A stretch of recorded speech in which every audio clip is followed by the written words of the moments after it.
मुंबईमधील धारावी पुनर्विकास प्रकल्पातील महत्त्वाच्या टप्प्याला आजपासून सुरुवात झाली आहे। धारावी पुनर्विकास प्रकल्पाच्या माध्यमातून प्रत्यक्ष सर्वेक्षणाला डोर टू डोर सुरुवात झालेली आहे। या टप्प्यामध्ये धारावीमधील प्रत्येक घराचं आणि दुकानाचं सर्वेक्षण केलं जातंय। यावेळी आवश्यक कागदपत्रांची पडताळणी देखील केली जाते। आढावा घेतला आमच्या प्रतिनिधींनी।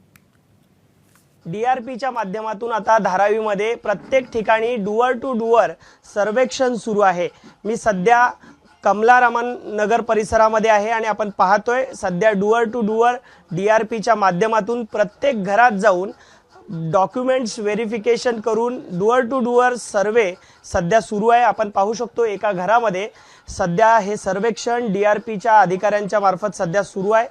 प्रत्येक झोपडीधारक आहे त्याला या ठिकाणी जे रिक्वायरमेंट डॉक्युमेंट आहेत ते विचारले जात आहेत, त्यांच्याकडे असणारे डॉक्युमेंट्स आहेत ते देखील विचारले जात आहेत। सध्या आपण पाहतोय प्रत्येक घरातील व्यक्तीची देखील माहिती या सर्वेक्षणामध्ये जे अधिकारी आलेले आहेत ते घेताना आपल्याला पाहायला मिळत आहेत। सगळ्यांचे डॉक्युमेंट्स जमा केले जातात आणि त्यानंतर एक रिसिप्ट आहे ती या ठिकाणी दिली जाते। आपण सध्या पाहतोय अविनाश शिंदे नावाचे एक झोपडीधारक आहेत, त्यांच्या घरचे सर्वेक्षण पूर्ण झालेले आहे आणि त्यानंतर सर्वेक्षण पूर्ण झाल्यानंतर ही पावती धारावी पुनर्विकास प्रकल्प सर्वेक्षणाअंतर्गत अधिकारी हे देत असल्याचं आपल्याला पाहायला मिळते। अशा प्रकारे सर्वेक्षण धारावी पुनर्विकास प्रकल्पामध्ये सुरू आहे।